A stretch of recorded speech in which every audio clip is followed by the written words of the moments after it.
그래도 혹시나 해서 추위를 피해갈 장소를 찾으려고 주변을 살펴보고 있었는데 저만큼 들녘 한복판에 구세주처럼 보이는 목표물이 눈에 나타났다. 가을 추수를 하고 논에 남겨둔 집더미였다.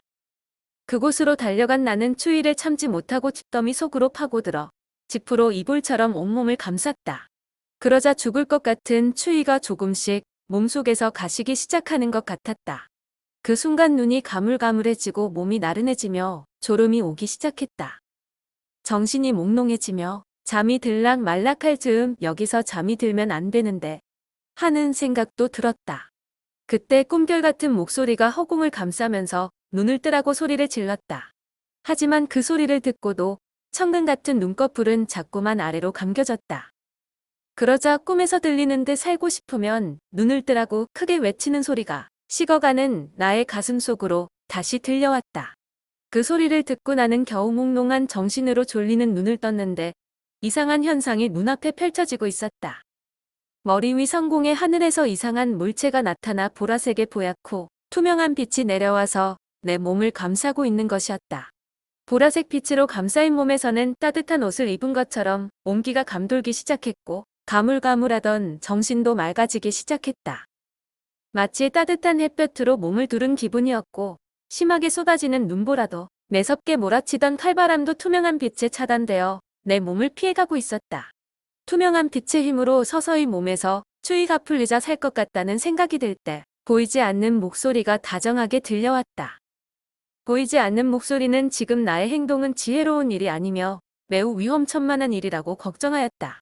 앞으로는 길을 가다 춥더라도 이런 곳에 쪼그려 앉아있지 말 것이며 잠들었다간 몸에 열이 내려가 꼼짝없이 얼어 죽을 수 있다고 하였다. 추울수록 죽을 힘을 다해 뛰면서 몸에 열을 내야 살 수 있다고 하였다. 그 말이 떨어지기가 무섭게 내 몸은 4km 떨어진 집까지 순간이동되어 옮겨져 있었다. 참으로 놀라운 경험이었다. 고향의 친척 집에서 잠시 머물며 농사일을 거둘 때 들에 나갔다가 갑자기 큰 비와 큰 물을 만나 난감한 일을 겪을 때의 일이었다. 그때 한창 장마가 시작되는 7월 중순쯤의 일이었는데 아침에 들에 나갈 때는 멀쩡했던 날씨가 갑자기 하늘이 캄캄해지며 큰 비가 쏟아지기 시작했다. 결국 한두 시간도 채 못 되어서 하천이 범람하고 논밭들이 물에 잠기는 물난리가 벌어졌다. 하늘에서 갑자기 물동이로 물을 쏟아붓는 현상 같았는데 순식간에 일어난 물난리로 온 세상이 재난으로 뒤덮이는 것 같았다. 그 물난리통에 하필 나는 동네에서 멀리 떨어진 들에 나가 있다가 허겁지겁 엄청난 비를 맞으며 물에 빠진 생쥐처럼 집으로 돌아오고 있었는데 동네여기까지 도달해서 더 난감한 일을 만나고 말았다. 바로 동네여기를 흐르고 있는 하천 때문이었다. 평소에는 돌 징검다리를 딛고 가볍게 건너다니던 하천이었는데 물난리로 물이 범람하자 넓은 바다처럼 변해 있었던 것이다. 엄청난 물이 범람한 하천둑은 당장이라도 무너질 듯 했는데 그 위태로운 하천둑에 서서 나는 이러지도 저러지도 못하고 발만 동동 구르고 있었다. 그때 다시 파보시 에너지의 기적 같은 현상을 체험했다. 어두컴컴한 하늘에서 장대 같은 비가 물동이에 물처럼 쏟아지고 있을 때 빗속을 뚫고 투명한 빛의 터널이 나타난 것이다. 투명한 빛이 나타난 공간에는 비 한 방울 떨어지지 않았다. 내 몸은 저절로 투명한 빛의 터널을 따라 공간 이동을 하고 있었는데 집에까지 도착하는 동안 비 한 방울 몸에 맞지 않았다. 그때 내 몸은 순간 이동하듯 빠르게 움직이지 않았고 서서히 공중으로 걸어가는 느낌처럼 이동하고 있었다. 마치 공중에 뜬 구름다리를 지나고 있는 기분이었다. 투명한 빛의 공간을 이동할 때 비를 맞아 생쥐처럼 젖어있던 몸이 햇빛에 말린 것처럼 물기가 증발되어 비를 맞은 흔적이 감쪽같이 사라지고 멀쩡한 모습이 되었다. 집에 도착하자 친척 여동생이 걱정을 하며 기다리고 있었는데 억수같이 쏟아지는 비 속에서 비 한 방울 맞지 않고 멀쩡하게 들어오는 모습을 보고 놀라는 표정을 지었다. 그 여동생에게 조금 전에 일어났던 일을 자초지종 설명해주자 말을 전부 믿으며 신기하고 고마운 일이라고 좋아했다. 여동생이 돌아가고 나서 목욕한 것처럼 개운한 몸으로 혼자서 방 안을 지키고 있을 때 보이지 않는 목소리가 들려왔다. 보이지 않는 목소리는 빗속에서 투명한 공간을 따라 비를 맞지 않고 무사히 집에까지 도착한 것이 파부시 에너지의 기운이라고 하였다. 앞으로 이보다 더 절박한 상황에 처하더라도 결코 당황하거나 절망하지 말 것이며 보이지 않는 힘이 항상 나를 지켜줄 것이라고 하였다. 나는 허공을 향하여 기꺼운 마음으로 말을 하였다. 너무 행복하고 꿈처럼 좋은 느낌의 순간이었습니다. 어쩌면 그때 투명한 빛의 도움을 받지 않았다면 큰 물에 떠내려가 목숨이라도 살아남아 있을지 의문이 들기도 하고요. 아무튼 하늘이 내려준 귀한 선물이라고 여기며 항상 감사하는 마음을 저버리지 않겠습니다. 보이지 않는 목소리는 우주와 자연계와 신명계의 모든 존재들은 하나의 큰 힘에 의해 연결되고 있는 유기체들이며 그 힘의 원천이 바로 투명한 빛의 파보시 에너지라고 하였다. 그 위대한 우주의 힘을 내가 믿으면 장차 큰 일을 도모하는데 부족함이 없다고 하였다. 이처럼 보이지 않는 목소리의 설명을 듣기도 하고 직접 체험하기도 하면서 파보시 에너지의 위대한 힘을 인정하지 않을 수 없었다. 파브시 에너지의 투명한 빛에 격리되면 어떤 악천후를 만나도 위험한 상황에 노출되어도 안전지대와 다름없었다. 우주에서 내려오는 파브시 빛은 눈에 보얗게 안개처럼 띄기도 하고 그냥 투명한 현상으로 나타나기도 했다. 그의 추운 겨울이 지나고 새봄이 돌아와 모두 움츠렸던 기지개를 펴고 희망에 들떠있던 무렵 하숙집의 주변에서는 겨울에 중단했던 건물들을 짓느라 망치질 소리가 요란했다. 그 중에 신축 중인 10층 높이의 복합 상가 건물 하나가 있었는데 아래층은 볼링장이 들어서고 그 위로는 상가와 주택이 들어서는 건물이었다. 나는 그곳에서 봄방학 동안 임시직 인부로 취직되어 현장의 잔심부름과 기술자들의 보조 역할을 맡게 되었다. 그때 나는 큰 사고를 당하여 하마터면 생명을 잃을 뻔했던 끔찍한 기억을 간직하고 있다.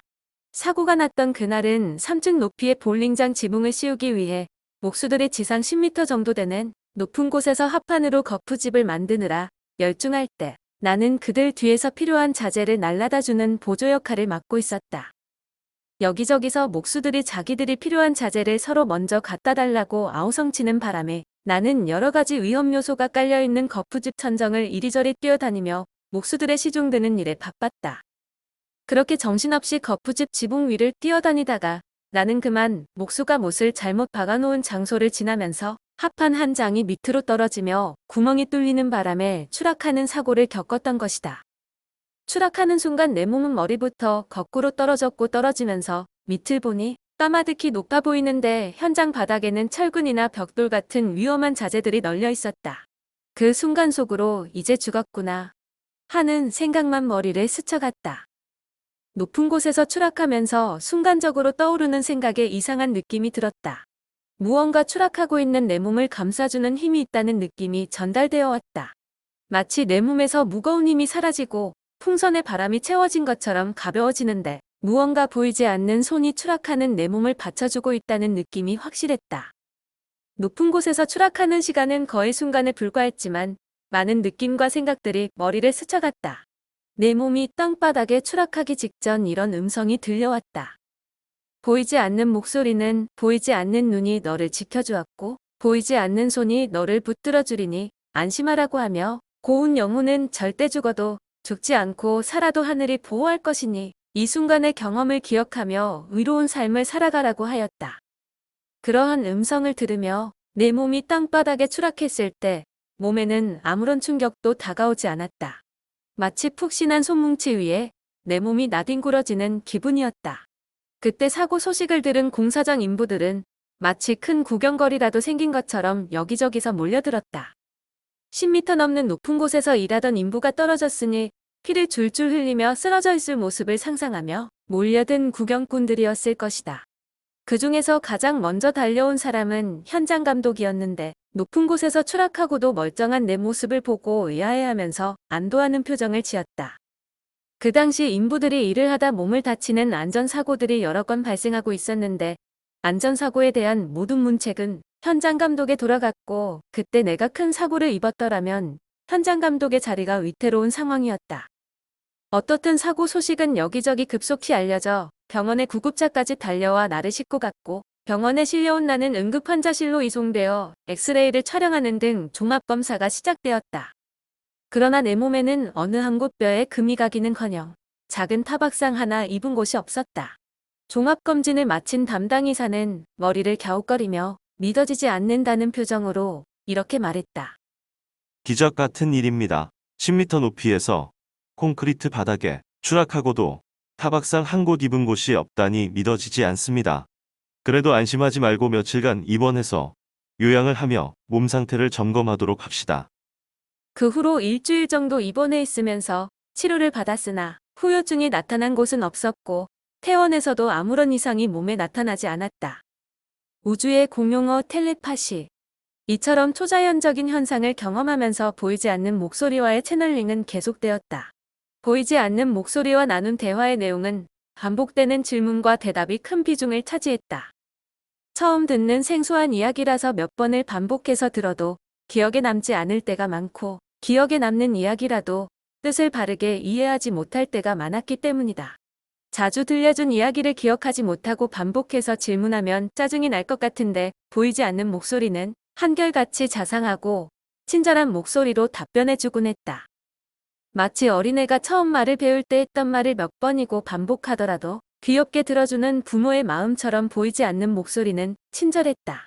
채널링의 대화는 마음과 마음으로 이어지는 텔레파시의 담화였다. 그래서 조용히 앉아있거나 누워있는 상태에서도 보이지 않는 존재와 무언의 대화는 끝없이 이어져 나갔다. 보이지 않는 목소리와 나누었던 대화의 내용은 다양했다. 우주에 대한 이야기, 초월적인 세계의 이야기 등 주제가 광범위했다. 뿐만 아니고 사후세계의 이야기라든가 무덤에 묻힌 자의 소식도 들려주었다.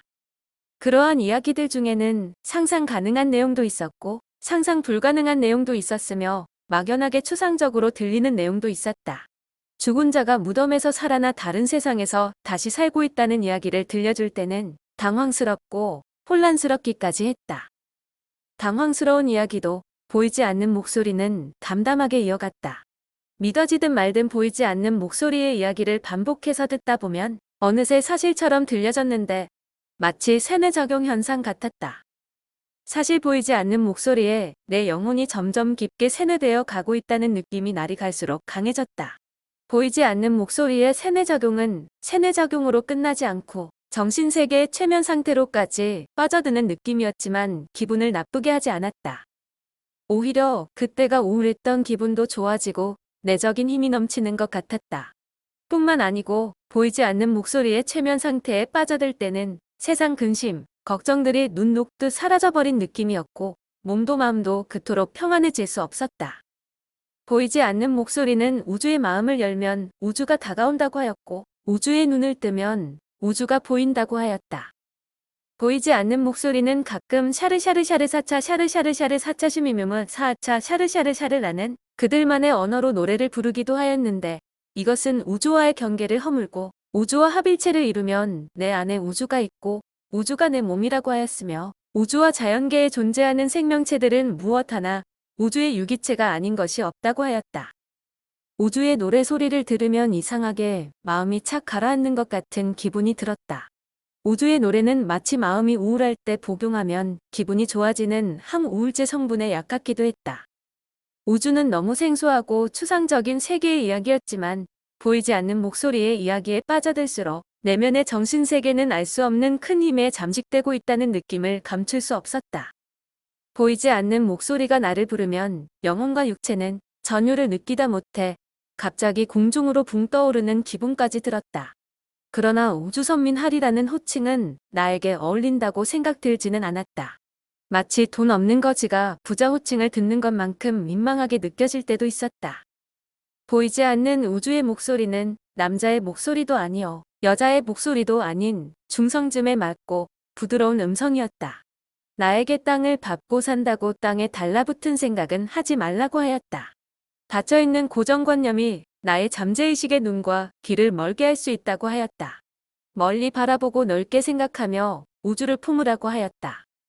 나의 잠재의식을 열고 우주를 바라보면 보이지 않던 우주가 가깝게 보이고 들리지 않던 우주의 소리가 들린다고 하였다. 내가 우주의 질서를 바로 깨달을 때 무한한 우주의 능력을 느낄 수 있는데 그것은 나의 존재가 우주의 유기체이기 때문이라고 하였다. 그러한 목소리가 연달아 들려올 때면 나는 한편으로는 희열을 느끼면서 한편으로는 걷잡을 수 없는 의문에 휩싸이기도 했다. 의문이 증폭될 때는 보이지 않는 목소리가 친절한 해석을 달아주기도 했다.